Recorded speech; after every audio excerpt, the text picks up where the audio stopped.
To recognize the senator from New Jersey. I appreciate the recognition, Mr. President, and appreciate the opportunity to be on the floor today. I want to talk about real crisis in America that we're not talking enough about. We have a farm crisis going on in the United States of America.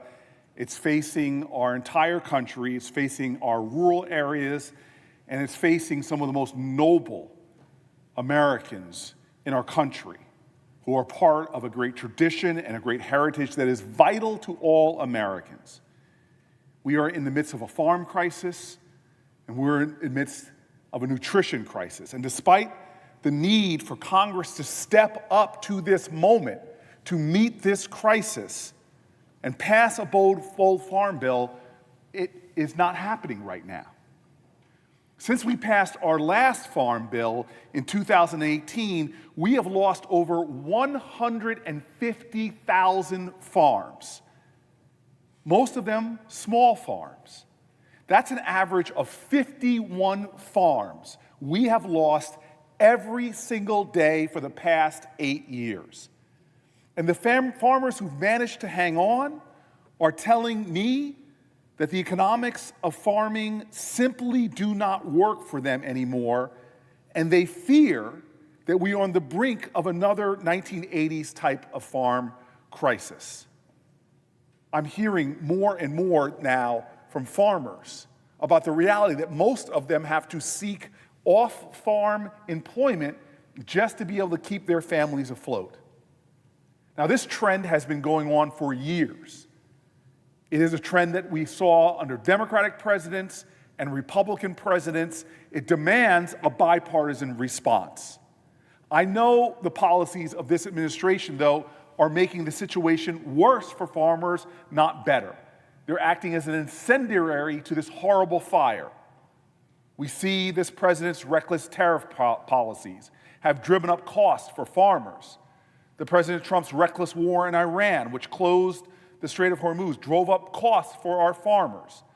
USDA's decision to cancel critical programs that farmers were relying upon, such as local food purchasing programs for schools and food banks, these are all things that have severely hurt our farmers. USDA's staffing cuts and field office closures have further injured our farmers. And I could go on with that list. But the heart of this problem that our farmers are facing, the heart of the problem is the massive amount of corporate concentration that has taken place in our food system over many decades, as both Republican and Democratic administrations stopped enforcing our federal antitrust laws. Farmers are now being squeezed by monopolies on all sides. A handful of companies now control the inputs that farmers need, like seeds and fertilizers, and drive up those prices. And at the same time, farmers now have very few buyers for their products. And so, they are not being paid a fair price for their crops and for their animals. Back in 2018, as I worked on my first farm bill here in the Senate, I went on a tour to meet with farmers, not just in New Jersey, but also in Missouri, Illinois, and Kansas. Some of the farmers I met with were Democrats and some were Republicans, but what I heard consistently from all of them was that our current farm system was not working for farmers. Farmers and ranchers told me about how decades ago they would have many buyers competing and bidding up the price for their livestock. But now today, they often only had one buyer who was able to dictate a low purchase price, undercutting them as they made more profit. I heard heart-wrenching stories about farmers whose land has been in their families for many generations, but were now on the verge of losing their farm. Farmers told me about how the current system was created to keep farmers growing commodity crops like corn and soil for animal feed rather than healthy foods to feed their communities they cared about. Because nearly all of our farm bill subsidies and safety net programs are designed to benefit big farmers growing a handful of commodity crops, but not to support the farmers that grow the food that people eat, like fruits and vegetables. And these farmers were right. While our federal dietary guidelines tell us that 50% of our diet should consist of fruits and vegetables, less than 10% of our Farm Bill agricultural subsidies actually go to farmers that grow fruits and vegetables. And that has led us to the second crisis I mentioned, the nutrition crisis in the United States of America. Diet-related chronic disease is now the #1 killer of Americans. Every single day in America, 2,700 people die from diet-related diseases. That is nearly 1 million Americans dead every year from what we eat. Half of adults are now pre-diabetic or diabetic. 1 in 4 of our teenagers are. Half the children alive in this country today are projected to be obese by the time they're 35. Cancer rates in young people are climbing. Dementia rates across our country are climbing. And a chorus of doctors and researchers are now tying this explosion of diet-related diseases directly to the ultra-processed foods Americans are eating every single day. And so what our farmers need right now, and what all Americans need, is for Democrats and Republicans to come together and pass a much bolder bipartisan farm bill that provides immediate assistance to our farmers, the assistance that they desperately need. We're losing farmers every day, and this body and the House and the President are not rising to meet this crisis. Farmers are wondering, who is fighting for us? We need to show them that we are in concrete policies that address their issues, that address this farm crisis, and for the millions of Americans suffering from preventable diseases that affects the nutrition crisis too. Farmers in America, our fellow Americans that farm, need a farm bill that provides substantial emergency financial assistance to all of our struggling farmers, and especially our specialty crop farmers who have so far been shortchanged in this administration. Farmers need a farm bill that puts more money into conservation programs and begins to reform those programs to better serve farmers and help them diversify their farms. And farmers need a farm bill that makes other policy changes to help our farmers and ranchers. Policy changes like restoring mandatory country of origin labeling, reforming our federal checkoff programs that are so broken, strengthening the Packers and Stockyard Act to protect our farmers and ranchers from abuses by big meatpacking companies, creating a real farm safety net for specialty crop farmers in America. Farmers need a bold farm bill that reinstates funding for healthy food purchases from our local farmers for schools and food banks. Farmers need a bold farm bill that scales up programs like SNAP, Double Bucks, that purchase fresh fruits and vegetables from small farmers and gets those healthy foods to families that are participating in the SNAP program.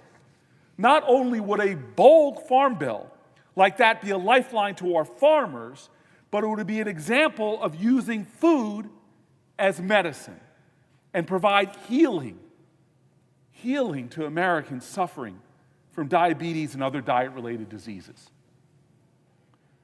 But unfortunately, how did the House of Representatives, the Republican-led House, respond in this moment?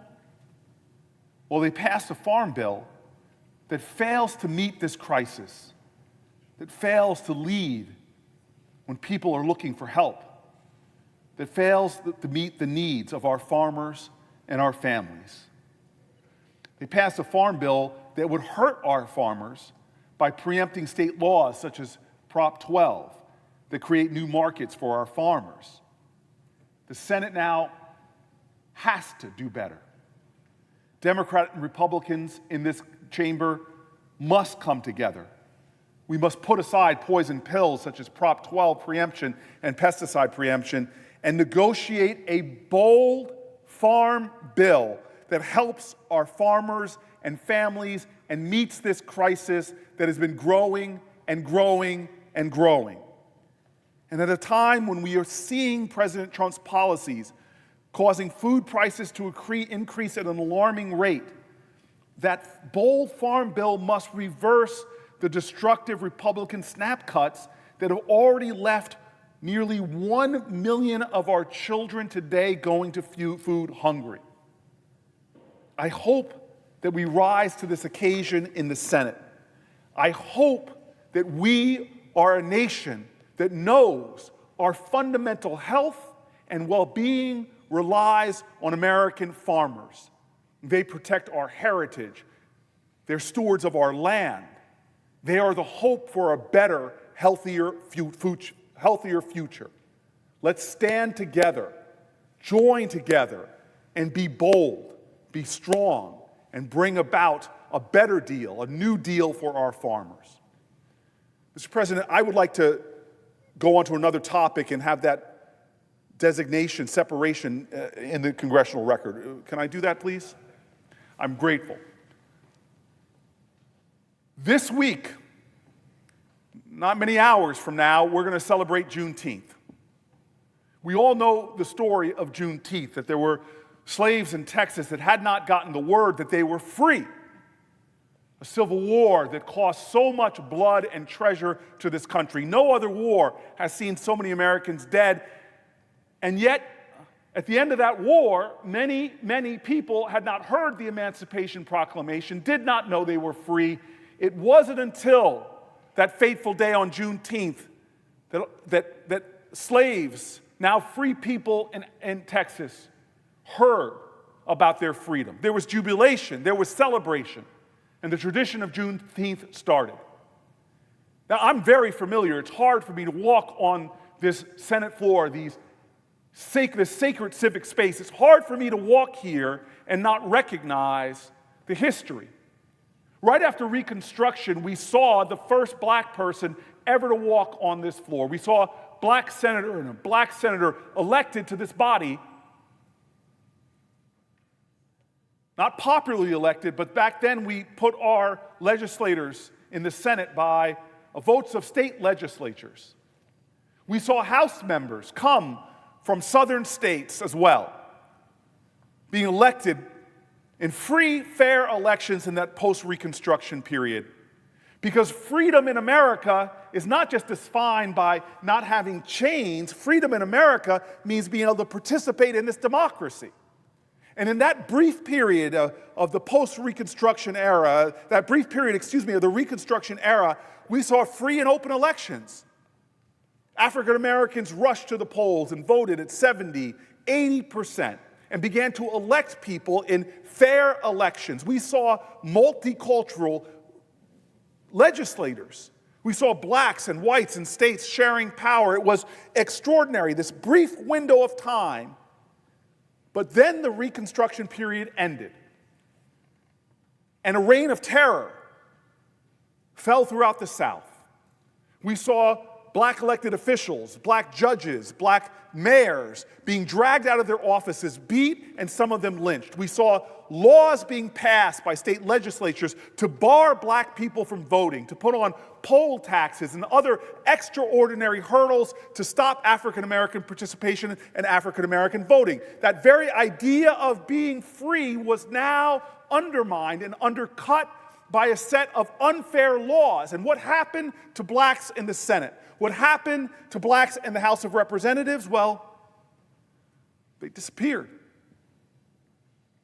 I know the last speech, I've read it before, by George Henry White. The last black person in 1901 gave the final speech, and he predicted that one day African Americans would return to our federal legislature, would return to the House of Representatives, would return to the state. It's called the Phoenix speech because he predicted that one day blacks would return to these bodies. One day elections would be free. One day we would reclaim our democracy of one person and one vote.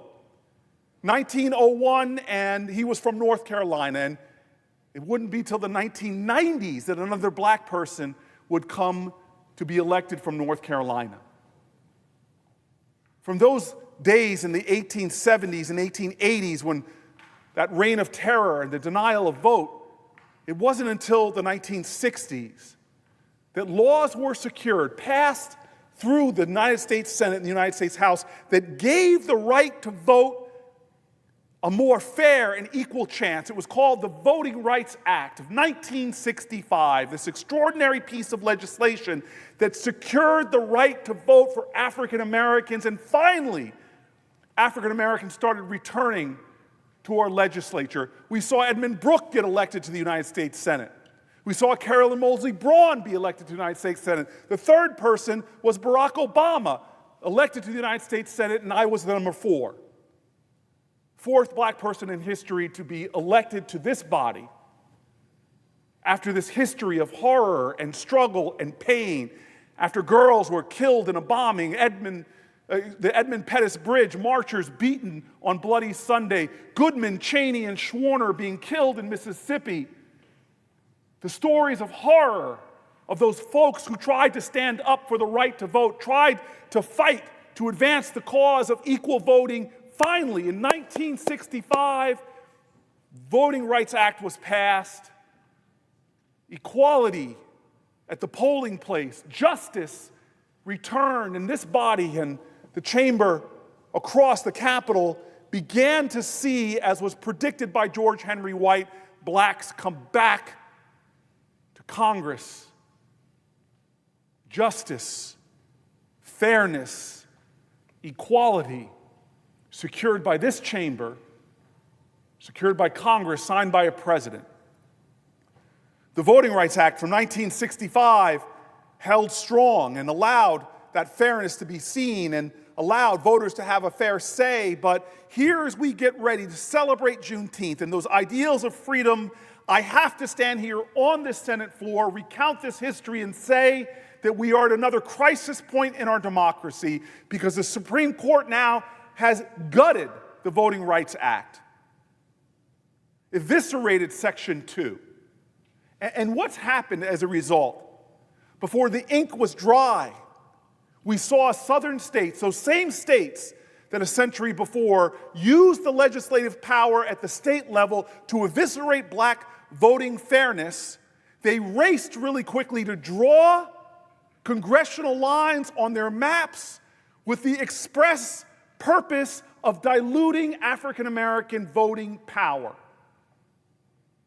Literally eliminating districts where African Americans had fair representation in order to stop them from having a voice in Congress. Here we're celebrating Juneteenth, but there's an irony, a painful, bittersweet truth that's being told that right now we are seeing legislature after legislature in the very states that made up the former Confederacy moving with all deliberate speed to try to stop African Americans from having a fair say, a fair voice, equal rights in voting. And the consequence of that is already being seen. Just like George Henry White, who knew he would not last one more election cycle, I see colleagues now who know that their districts have been diced up with intentionality in order to stop their voters from having a representative in Congress. What did our ancestors struggle for? What did generations who swore an oath to this flag, that this would be a nation of liberty and justice for all? What are those people who died in the movement? What are those folks who struggled and sacrificed? What are those folks who literally watched, finally, fairness and equality coming to maps in the South? What are they to say now? I can't stand on this floor as one of the few, still only handful of African Americans ever to serve in this body without knowing upon whose shoulders I stand, the debt that I owe, the price that they paid, so that we should have a federal government that is truly of the people, for the people and by the people. We know our history is full of dirty tricks and unfair games that were played to stop some people from voting, so that even though those folks made up majorities in their communities, they would have no say in Congress. It is a bitter, ugly, wretched history that we have overcame. It speaks to the greatness of our nation that we have overcome. It speaks to the mightiness of a rainbow coalition of Americans, black folks and white folks, people from all backgrounds who joined arms and sang songs and marched towards freedom that helped this country to evolve and to grow into a more perfect union. And here we are on the eve of Juneteenth, and we see not a stride forward, but a stride back, but a setback, but our democracy being knocked down again by people who do not believe in the ideals of a democracy, of fair voting, fair maps, fair representation. But I'm here to tell you right now that progress is not always linear, that we are not in a nation that always marches forward. We've seen setbacks before. We've seen challenges, pains, and sorrows. What I'm here to tell you is that this most recent dark chapter that is ongoing right now will come to an end. I'm here to tell you that weeping may endure through the night, but joy cometh in the morning. I'm here to tell you that we may have a setback, we may have a falling down, but this is not a failure. This is not final. We will fight. And I'm not talking about physical contest. I'm talking about what makes democracy thrive, when it is we stand up and organize. We stand up and mobilize. We stand up and make sure that our voices are heard. On this Juneteenth, we need to recommit ourselves like our ancestors did to the highest ideals of our democracy, which is freedom and liberty. And how are these rights secured upon our nation? It's by people in this country standing up and securing those rights through action. We are not a nation whose story is powerful people preying upon the powerless. We are a nation that has shown that the people hold the power and that the power of the people is greater than the people in power. 6 people in black robes, they were wrong in Plessy versus Ferguson. They were wrong in Korematsu. We overcame them then, and we can overcome them now. The people united for the cause of freedom is the great story of America, and it's time that our generation, benefiting from the fruits of liberty, from the toiling hands of those in the past, it's time for our generation to earn the right of democracy by sweating for it and struggling for it now. This Juneteenth, let us cry freedom again, but not with our mouths. Let's do it with our sleeves rolled up, ready to organize and mobilize in the days to come, because this next election is not right or left, it's right or wrong. So that we can elect people to this body and the other that will restore voting rights, that will restore voting freedom, that will restore the ideals of fairness. That is the end, that is the aim, and that's how we overcome again. That is how we as a people secure liberty and justice for all. And finally, with the permission of the chair, I'd like to do the last segment separated in the congressional record. Without objection. I'm very grateful, Mr. President. I stand here with joy and sadness.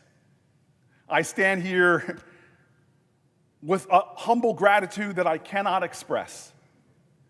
Today, I want to recognize one of the more extraordinary people I have worked with in my life, and one of the more extraordinary members of my staff, whose today is her last day. And that person is my dear, dear friend, Sarah Rojas. It is very difficult to put into words the role that Sarah has played in my life and on my team. For 13 years, for my entire time as a United States Senator, she has done almost every job in a Senate office. She is our utility player. She's been a special assistant to the director of special projects, to acting communication director twice, to legislative director, to deputy chief of staff, to one of my most trusted counsels.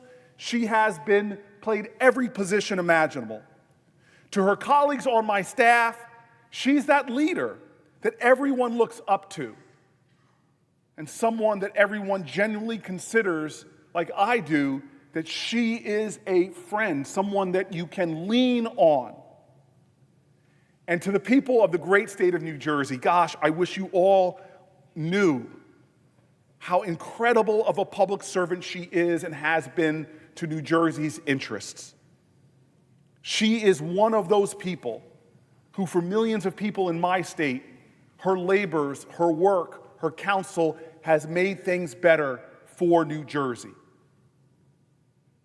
And to me, I don't call her Sarah, I call her usually Rojas. I'm in public, I'm in the light. I get jeers and applause, I get recognition and calls to do better.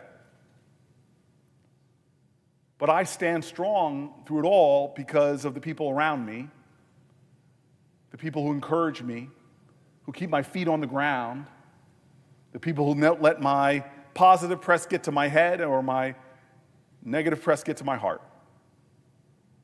Sarah has been one of those great ballasts in my life, keeping me balanced, keeping me grounded, keeping me inspired and encouraged.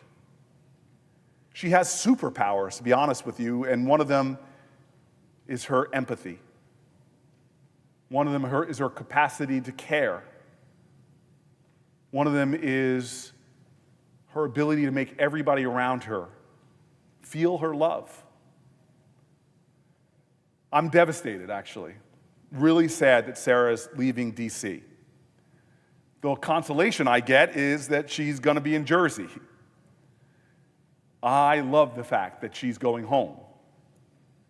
Watching Sarah for 13 years of her life, I've seen her get better every day. Sarah has grown as a person and she has grown as a leader. 13 years being witness to her blossoming is a privilege. I want to thank not just her today on the floor, but I want to thank her incredible family. I want to thank her husband, Nick, not just for rescuing her for those days when she was a single woman. I want to thank her husband, Nick, for being the rock in her life that has made her stronger for us all. I want to celebrate her parents, Joy, such an appropriate name, and Chris, who I want to wish a very happy Father's Day to. Chris and Joy, thank you for raising such an extraordinary child. I love what James Baldwin says. He says, children are never good at listening to their elders, but they never fail to imitate them. Sarah is who she is because of her parents. And her sister Emily, I am grateful for as well. I have a sibling, two siblings actually, and they are also part of that circle of support, and I want to thank her for that. Thank them all of her family, for support, for encouragement, for the latitude when she's had to work late hours, for showing up when I've had to take her away from perhaps the center of her life, which is Sadie. Sadie, I hope one day, years from now, somebody will show you this video. I don't know if you'll understand it in the present moment, but I hope you're going to look back and hear what I say to you, Sadie.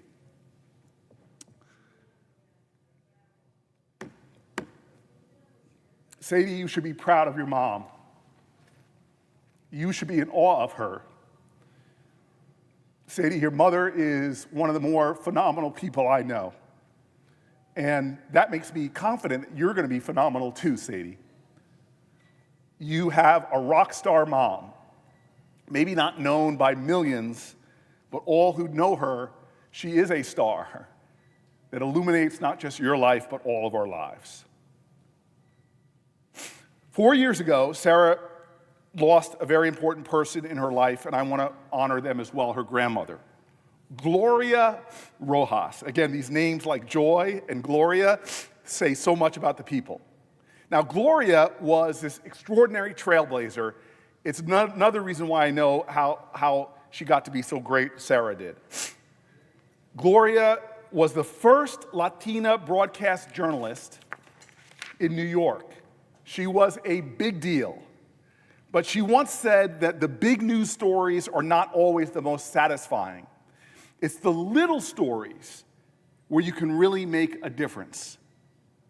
It's this idea that is such a human thing. It's this idea in life that is just so true, that the smallest things we do often matter the most. Every interaction, every conversation, every person you encounter, making them feel seen, making them feel valued, making them feel worthy, that is the legacy that we can leave. And indeed, to Gloria, her granddaughter Sarah, that's the legacy she's carrying forward. This understanding that in most days of our lives, the biggest thing we can do will most often be a small act of kindness, decency, and love. And that if you live every day of your life with that kindness, with that decency, with that love, you will make a change in this world that you cannot even fully appreciate or understand. That is the last 13 years of Sarah Rojas, showing up every day, showing up fully herself, with unapologetic empathy, with courageous compassion, with remarkable consistency. Every day that I have known Sarah Rojas, as we tried our best to serve the state of New Jersey, every day she illuminated our lives. And so I'm excited, Sarah, I'm excited, Rojas, to know that you will continue to serve, continue to make change, and continue to make a difference. But on this day, your last day, serving in the United States Senate, I want you to know that you're loved. I want you to know that your grandmother in heaven, that your daughter, as she grows, that your parents and all of us who love you, we recognize you, we celebrate you, and we thank you for showing a level of patriotism that is at the core of what we've talked about for years. That patriotism is love of country, and you cannot love your country unless you love, truly love, all your countrymen and women. Thank you, Sarah, for 13 years of service. Thank you for loving and living so large. Thank you for making an indelible difference in your service to the United States Senate. Mr. President, I yield the floor.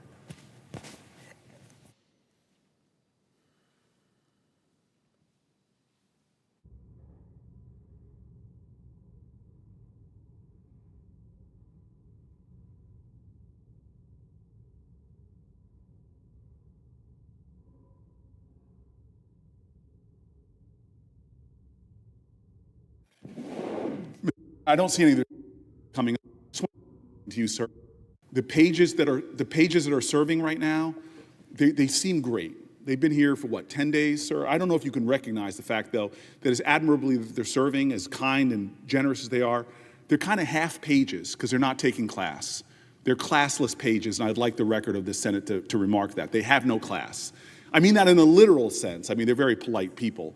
But I just wanted to just add that into the record today, sir. Do you agree, Mr. President? Without objection, I'd like to make that known. I think it is well known that they are here without class. Yes. Thank you very much, Mr. President. Thank you.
Mr. President.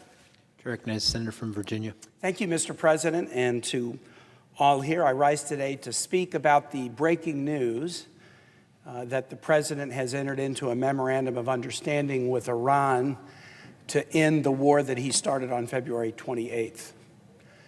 The news has included a release from the White House of a memorandum of understanding with Iran about the end to the war. We in the Senate have not been briefed on this. We've received news accounts from journalists that have the terms of the memorandum, but the White House has confirmed that those terms are accurately reported. And so I want to rise today and take some time to analyze the memorandum, what we know about it, but also what we don't know about it, since there are some agreements that are still needing to be forthcoming in the next 60 days. First, I want to tell everyone how we got here.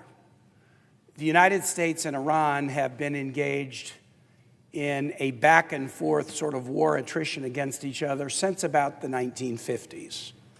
The sad reality is we were friends, we were allies in World War II. The Iranian people loved the United States because the U.S. helped guarantee their independent sovereignty and borders at a conference in Tehran that took place in the middle of World War II. But for some reason that is just so tragic to contemplate, the United States decided to topple the democratic elected government of Iran in 1953 and install a dictatorship over the Iranian people that then led to intense resentment of the United States.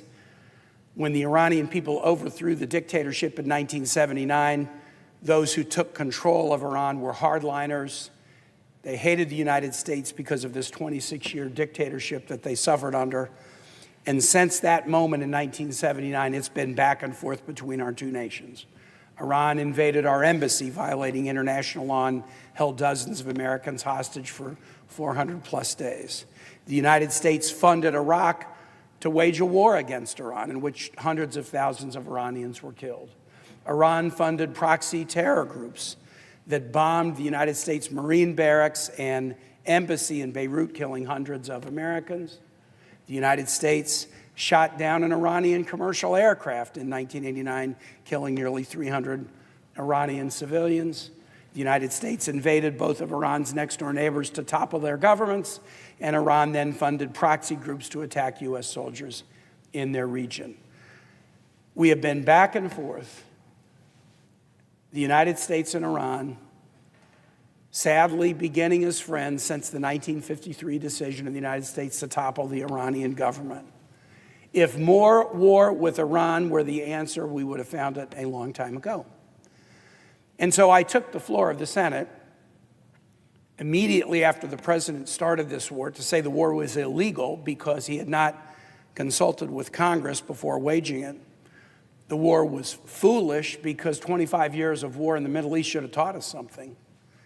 And the war was likely to lead to very, very significant negative consequences for the United States. And that has, in fact, happened. 14 U.S. troops have lost their lives.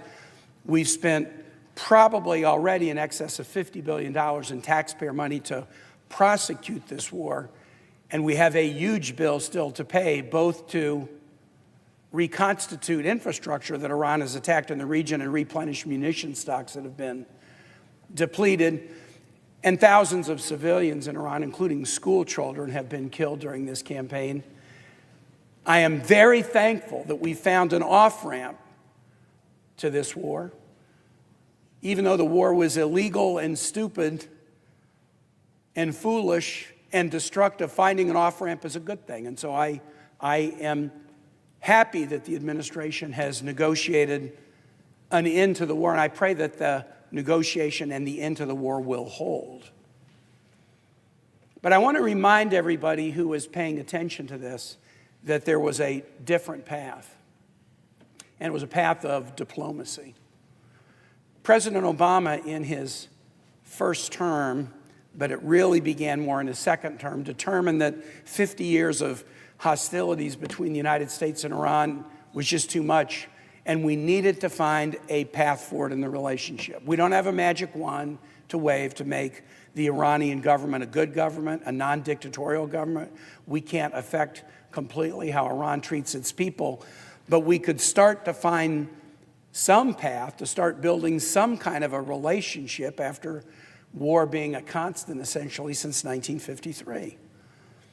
And so President Obama and his team, especially Secretary of State John Kerry and Secretary of Energy Ernie Moniz, worked over the course of many years to find an Iranian nuclear deal, to control Iran's nuclear ambitions.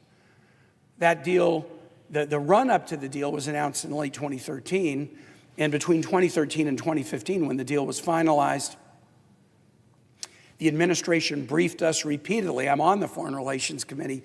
I'm on the Armed Services Committee. From the very announcement that we are going to try to find a deal to the deal being finalized 2 years later, dozens and dozens of briefing with administration officials, visits to the region to talk to nations in the region, allied nations, European nations about the deal, and finally the deal was done. And that deal controlled Iran's nuclear ambitions peacefully, without a single bomb being dropped, without a single school being destroyed, without a single school child being killed. The United States in our best tradition. In our best tradition, we are a diplomatic nation.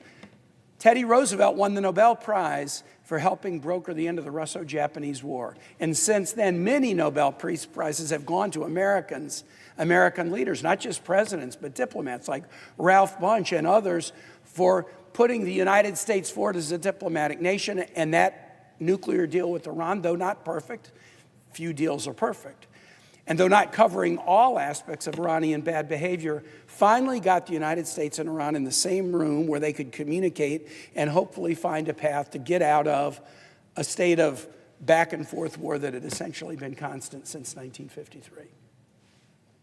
When Donald Trump became president in 2017, he said he wanted to destroy the Obama nuclear deal. I am convinced the president didn't understand the deal. I am convinced he wanted to destroy the deal for one reason. President Barack Obama, who is opening his presidential library in Chicago today, Donald Trump wanted to destroy it because President Barack Obama had done it. That was the only thing he understood about the deal, and that was all he needed to know about the deal. And so he set out to do what no American president had ever done. The United States has never backed out of diplomatic deals before other nations do. But we lead diplomatic deals, we don't shatter them. President Trump was told by his first Secretary of Defense, General Jim Mattis, courageous Marine general, don't back out of this deal. Don't back out of the deal. His own Secretary of Defense. President Trump was told by his first Secretary of State, Rex Tillerson, don't back out of this deal. Don't back out of it. President Trump's top two national security advisors told him, maintain the deal. He ignored them. He ignored them. I visited allies throughout the region and around the world. They said this deal is working. Iran is complying with it. Iran is not magically transformed into a working democracy or a nation that respects human rights, but we've controlled their nuclear program. And we have other tools to control other aspects of their bad behavior that we are free to use. Don't get out of this deal. But President Trump tore up the deal. He tore up the deal early into his first-term presidency, despite all the advice that he shouldn't. Many of us in the Senate said, if you tear up this deal and make diplomacy impossible, you will make war inevitable. American troops are likely to die if you destroy diplomacy. And that has now proven to be true. We told President Trump something else. If you take a nuclear deal that's working and tear it up, North Korea will back away from the table in nuclear negotiations, because why would they agree to enter into a nuclear agreement with the United States if the United States would just walk out of a deal that was working? And we've essentially been correct in that, because there have been no meaningful forward progress on nuclear negotiations with North Korea since Donald Trump made the foolish decision to tear up that deal. The reasons they asserted for tearing up the deal were very vague at the time. It doesn't go far enough. Obama was a disaster. The deal was a disaster. His officials would come before the committees and we would ask them basic questions about the deal. I remember once asking a Trump national security nominee who was trashing the deal, have you even read the first page of this deal? Tell me what's on the first page of the deal. On the first page. The official could not. All they knew is we got to get rid of this because President Obama did it. And this nation and the region has suffered as a result. And okay, so now we have a new deal announced by President Trump, this memorandum of understanding. And what I want to do for the next few minutes is compare the deal that Donald Trump tore up with the memorandum of understanding that he has just announced. Let's start with the most important thing, what I call the forever promise. Both Presidents Obama and Trump wanted a forever promise that Iran would not get nuclear weapons. That was the kind of like the headline. Other things are really important details, but both have said Iran cannot get a nuclear weapon. Let me read from page 1 of the JCPOA, the deal that President Obama and his administration negotiated. Page 1. Iran reaffirms that under no circumstances will Iran ever seek, develop, or acquire any nuclear weapons. That's a forever promise. Under no circumstances will Iran ever seek, develop, or acquire any nuclear weapons. Donald Trump tore up a forever promise. What's the language in the memorandum that has just been announced? It's point 8 of the memorandum. Iran reaffirms that it shall not procure or develop nuclear weapons. Now, you might read these things and say, well, they're basically the same, but notice the difference in the language. In the JCPOA, under no circumstances will Iran ever seek, develop, or acquire any nuclear weapons. The reference is to today, but it's to the infinite future, ever, under no circumstances, any weapons. All of that language is out in the point 8 in the memorandum. Iran reaffirms that it shall not produce or develop nuclear weapons. An English teacher can tell us whether those two phrases mean the same thing, but the JCPOA language talks about forever. And the Trump MOU does not. Why did Donald Trump tear up the forever promise? Why did Donald Trump prefer going to war than getting a forever promise to avoid war and save lives and save taxpayer money? Now, the deal and the JCPOA have other terms as well, and I want to walk through them with you.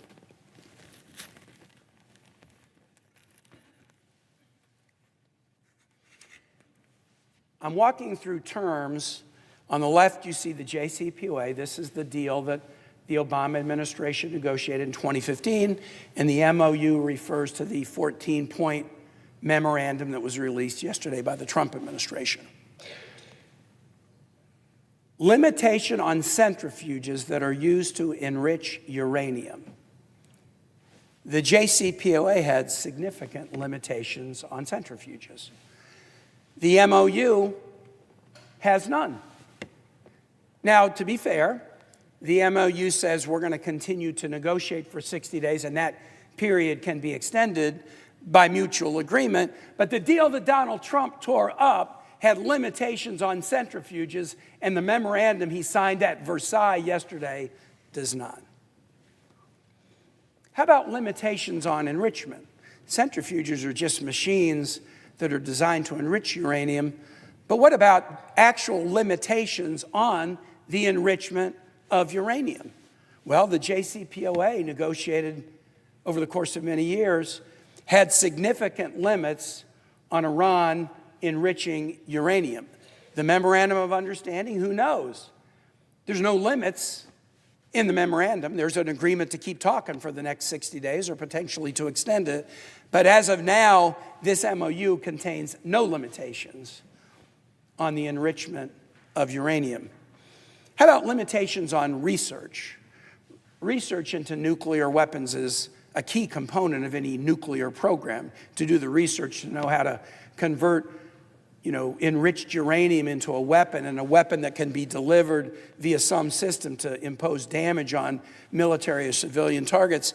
The JCPOA that Donald Trump tore up, the forever promise that he tore up, had very significant limitations on Iran doing nuclear research. The memorandum of understanding has no limitations. Now, it may be that there will be agreements about limitations in the next 60 days, but as of now, there are none. How about the destruction of uranium? When the JCPOA was done, Iran had a stockpile of enriched uranium. So even if you limit enrichment, well, what do you do with the stockpile? What do you do with this stockpile of uranium that can be used for a nuclear weapon? In the JCPOA, Iran agreed to destroy its stockpile of enriched uranium. And that meant that when Donald Trump became president, Iran had precisely 0 kilograms of enriched uranium. Well, what is the memorandum that Donald Trump has put before us that he signed at Versailles? What does it say about uranium destruction? It does not compel uranium destruction. It's not even a question mark, like we don't know for the next 60 days. What the MOU says about enriched uranium is that Iran agrees to downblend its enriched uranium. And what that means is you take uranium that's been enriched to a high percentage, 60% or north, that is much more able to quickly be converted into weapons grade, and then you dilute it backward, downblending it backward with the addition of non-uranium materials so that the enrichment level is lower. But they haven't agreed to destroy it. And there's a problem with that. Anybody who downblends uranium can then spin it back up to the enriched level. And so in this particular area, it's not even a question mark what the MOU does. What the MOU requires is not the destruction of the enriched uranium, but a downblending of the uranium that can be reconstituted to weapons grade. Why would we have accepted that? Finally, one of the most important parts of any agreement with Iran is inspections, because just because somebody says they're going to do something, you don't know whether they're going to do something. They might lie, and Iran has lied, and Iran has cheated, and other nations have too when it comes to their nuclear programs. There's a famous example. The U.S. many, many decades ago got into a nuclear agreement with North Korea, and North Korea hid activity. And so the international agency that monitors nuclear weaponry and material around the world, the International Atomic Energy Agency based in Vienna, they had already developed an inspection protocol that North Korea was following, but they were end running it by hiding stuff. And so the IAEA had to develop something called the additional protocol, which is we have to do these additional steps to make sure we can catch cheating. The JCPOA mandated the most intrusive inspections of the world for Iran, the normal protocol of inspections, but Iran also agreed in the JCPOA as a forever promise. This did not have an expiration date on it, to allow the more intrusive inspections mandated under the additional protocol written by the IAEA precisely to catch nations that would be prone to cheat. Well, what about the MOU and inspections? We don't know. We're going to agree to talk for the next 60 days or maybe longer, but the MOU has no guarantee about inspecting the Iranian regime's nuclear activity, a regime that has cheated in the past and will cheat again if we don't have a significant inspection regime. So the forever deal that Donald Trump tore up had all of these provisions in it. And by tearing up the forever promise, he put us on a path that one day was going to lead to war and the death of American troops. And what have we gotten in return? We don't know, we don't know, we don't know, we don't know, and we'll get uranium downblending, not uranium destruction. All right, let's keep looking at this comparison. Sanctions. There are numerous sanctions against Iran, and there are basically three kinds of sanctions. There are sanctions that are imposed by Congress. There are sanctions that are imposed by the executive, the president. And there are sanctions that are imposed by the United Nations, international sanctions. Three kinds of sanctions.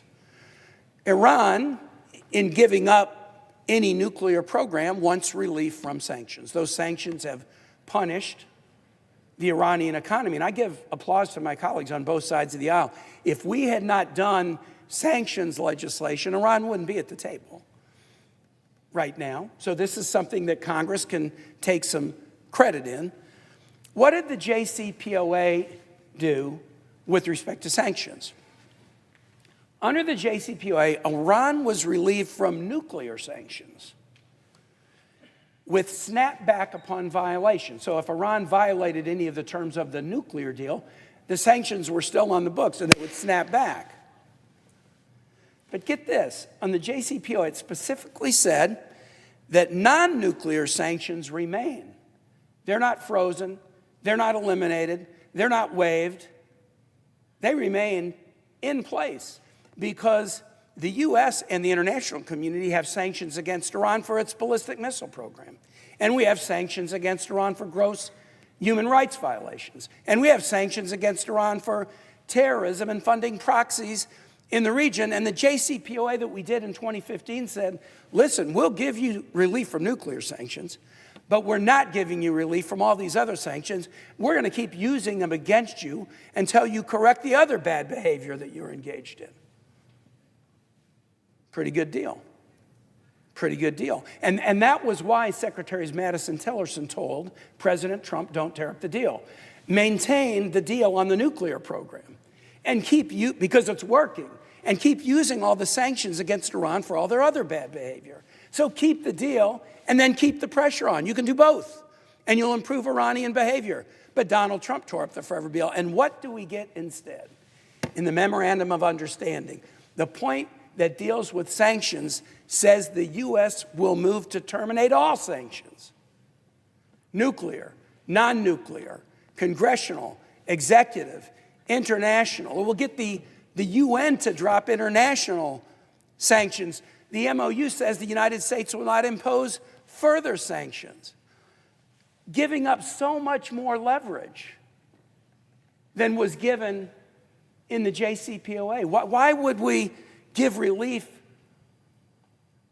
from sanctions against the missile program or against human rights abuses to get a nuclear deal? Why not just give relief from nuclear sanctions? But the MOU suggests it's complete sanctions relief for Iran. Let's talk about some things that Iran gets in addition to sanctions relief. And in a couple of these areas, the JCPOA and the MOU are somewhat the same. How about Iranian assets? Iran has a lot of assets around the world in banks and bank accounts, and they've been frozen in connection with the sanctions policy. Hundreds of billions of dollars of Iran's money that they cannot use. Both the JCPOA and the MOU suggest that Iranian assets should be unfrozen with some time and, testing along the way. But there's basically some similarities between the two agreements in the unfreezing of Iranian assets. How about Iranian oil? It's one of the main features of their economy. The sanctions have blockaded Iran being able to sell oil. Both the JCPOA and the memorandum have basically said Iran should be able to sell their oil. Again, this could be phased. But both are similar kind of in the concept that Iran should be able to sell oil just like the U.S. sells oil and other nations sell oil. How about this little tricky issue, payments to Iran? In addition to releasing assets, which isn't really a payment, it's just letting them use their own money. In addition to oil, which is not really a payment, it's just letting them use their own oil. What about payments to Iran? The JCPOA had a payment to Iran that many criticized heavily. It was a $1.7 billion payment. Why did the U.S. pay that money to Iran in the JCPOA? It was the repayment of a debt. Iran had paid the United States for weapons right before the revolution in 1979, and the U.S. never delivered the weapons. And so $1.7 billion in the JCPOA was the United States paying in 2015, repaying the debt that Iran had given us money and we hadn't given them the weapons with interest. And so, yes, there was a $1.7 billion repayment of the debt. How does it compare to the MOU? Well, if you don't like $1.7 billion, I'm going to tell you this, you're not going to like $300 billion. The MOU says the U.S. and regional partners will do at least $300 billion reconstruction fund in Iran to help them rebuild what we bombed since February 27. I was here on the floor and heard a lot of my colleagues complain about this $1.7 billion repayment of a debt. I'm very interested what they think about a guaranteed reparations fund whereby the United States and other nations will work to put $300 billion into rebuilding the Iranian economy. Getting near the end here. How about this? How about the engagement of other countries in trying to craft a diplomatic deal?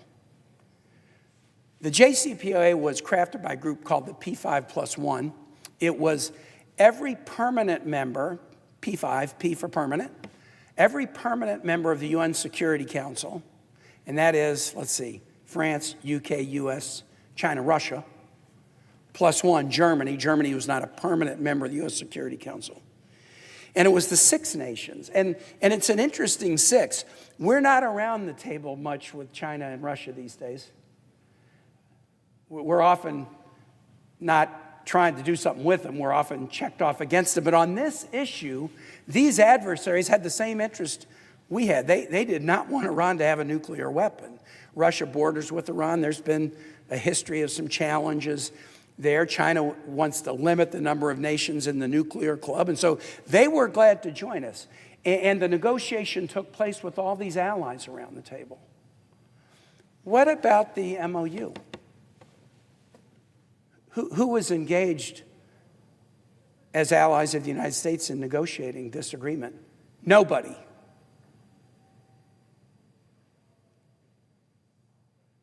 The greatest nation in the world with the greatest set of alliances, NATO and the Quad and AUKUS and all these nations. Who did Donald Trump include in negotiating this deal? No one. He talked to Israel about it. They're furious about the deal. He didn't talk to our European allies. He started the war and then said, oh, you got to help us with the Straits. You started this war without even talking to us. And now you expect us to come in? None of our allies. And the United States is chief in the world in having the best network of alliances. Donald Trump not only wouldn't consult with Congress, and I'm used to that, he wouldn't even consult with our allies, and he wouldn't even bring back to the table these nations that have been our adversaries who also don't want Iran to have a nuclear weapon. Look, if you go into a war without a plan, without a rationale, without the support of Congress, without the support of the American people, and without the support of allies, what are the odds that it's not going to go the way you want? How about a dispute resolution mechanism? Like you do a deal and one side thinks the other side's cheating. Well, the JCPOA had one. All the parties to the deal could say Iran's cheating and file a complaint with the International Atomic Energy Agency that was doing the inspections. And there was a mechanism for figuring out who was cheating and who wasn't. And so, for example, if Iran was found cheating on its nuclear obligations, say with the destruction of enriched uranium, the sanctions could snap back or there could be other consequences. What about a dispute resolution under the MOU? There is none. Donald Trump was asked about this. Well, what about well, we'll just start dropping bombs on their heads again. That is not a dispute resolution mechanism.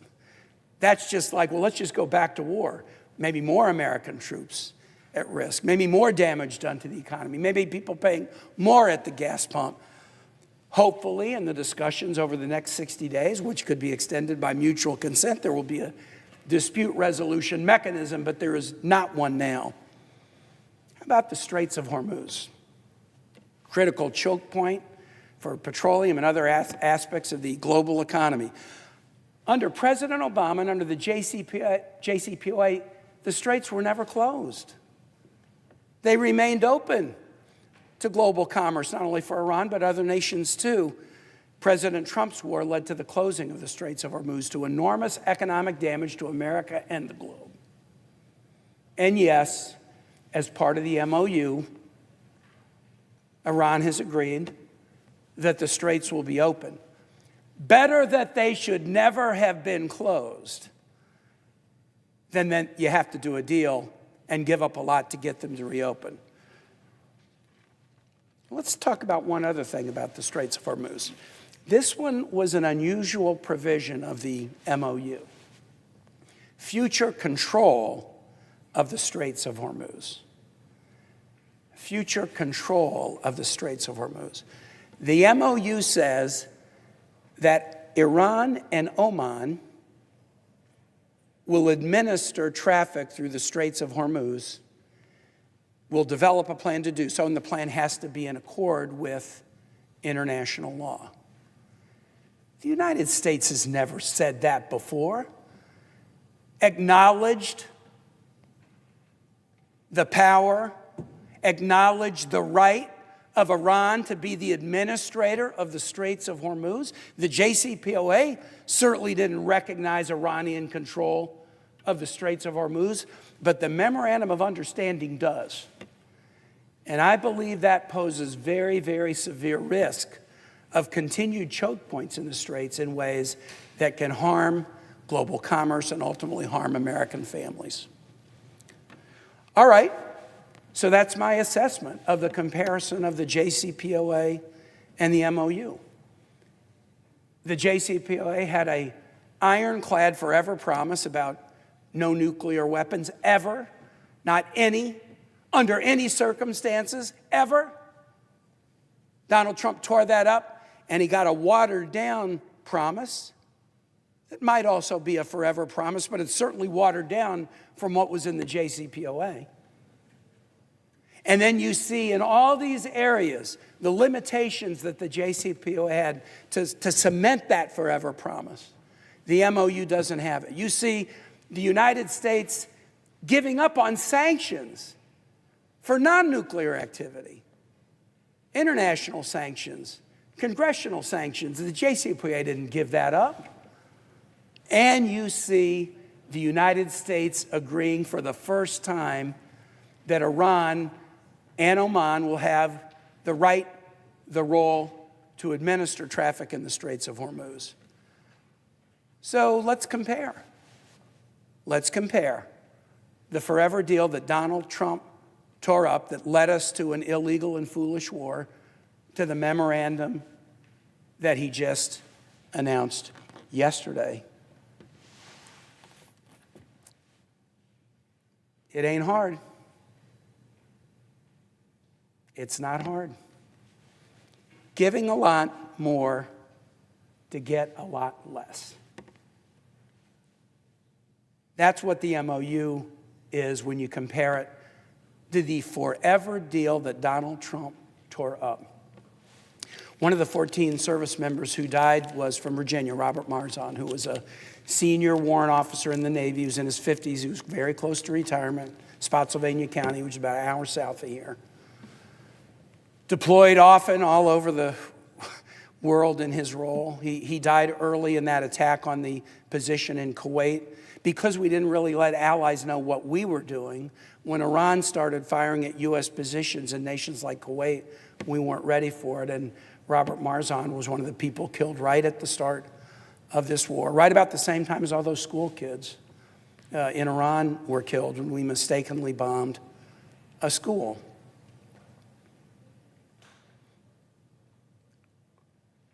When you make a mistake in something like this, people lose their lives who shouldn't. Troops, children, innocent bystanders. Our military is the best in the world. And when it comes to operations, they perform the best in the world. And the only problem they ever get into is when they're subject to decisions by civilian leaders that are stupid. Most agree now the Vietnam War was a huge disaster. It wasn't a disaster because our troops didn't do well. Our troops did great. They served honorably. But for some reason, our civilian leadership decided to take over the failed French colonial project in Southeast Asia and step into France's shoes when we had never done that before and inherited a war we had no business being in. And I think the number of deaths in the Vietnam War is about 56,000 U.S. troops because civilian leaders made a stupid decision. Iraq. Our troops performed bravely. They performed heroically. I was the governor of Virginia and went to an awful lot of deployments and a lot of homecomings, and I went to wakes and I went to funerals of Virginians who were active duty or reserve, or many in the Virginia National Guard. They performed heroically and ably, but they were undermined by stupid decisions by a national leadership that persuaded Congress in 2002, well, we needed to go to war because Iran had weapons of mass destruction, when they didn't. All the after studies suggested that that intel was false. We went to war because civilian leaders sent our kids into war under false pretenses, and so many never came home. Iraq and Afghanistan together, 14,000 deaths, more than 60,000 injuries. So many in Iraq. We never should have been there to begin with, except leaders made horrible decisions. I believe the history of this Iran war is going to be written, and the history is going to start with the decision to tear up a forever diplomatic deal, to walk away from diplomacy, which is something the U.S. never should do. That when we tore up a deal and Iran said, fine, we can enrich again, fine, we can have centrifuges again, we can have uranium again, the tearing up of that deal was essentially lighting the spark that led to an unnecessary war and to unnecessary death. An off-ramp to an illegal and stupid war is still something to be applauded. My prayer is that this holds. As weak as it is compared to what we had, and as tragic as it is that we've incurred the losses we've incurred because we decided to walk away from diplomacy, I hope it holds. I hope it holds, and we put behind us needless U.S. wars in the Middle East. And we invest those billions of dollars in our own people, in our own schools, in our healthcare system, instead of foolishly waging unnecessary and illegal wars far from home. I come from the most military state in the country, active duty, Guard, Reserve, DOD civilian, DOD contractor, military families. America's map is a map of American military history. Appomattox, Yorktown, the Pentagon. We train all Marine officers at Quantico. We have the biggest naval base in the world in Norfolk. The biggest military office in the world is the Pentagon in Arlington. I come from the most military state in this country. One of my kids is a Marine. We are so pro-military. But what my military families ask me is make sure we have the tools to do the job, but don't ask us to do a stupid job. Don't order our best and brightest. Don't order our kids to do foolish missions based on inadequate deliberation, without clear plan or rationale, without allies, without consulting with Congress and with the American public. We'll hear a lot about this deal, I'm sure, in days to come, because under a bill that I authored with some colleagues back in 2015, the Iran Nuclear Review Act, this memorandum has to be submitted to Congress for review. So I'm sure we'll hear a lot more about it on the floor, but I've spent some time digging deeply back into the JCPOA, and I was very involved in it at the time, and digging into this MOU. And I'll just conclude with this conclusion. We gave an awful lot more to get an awful lot less than what we had and foolishly destroyed when President Trump walked out of a diplomatic deal that was working. I yield the floor.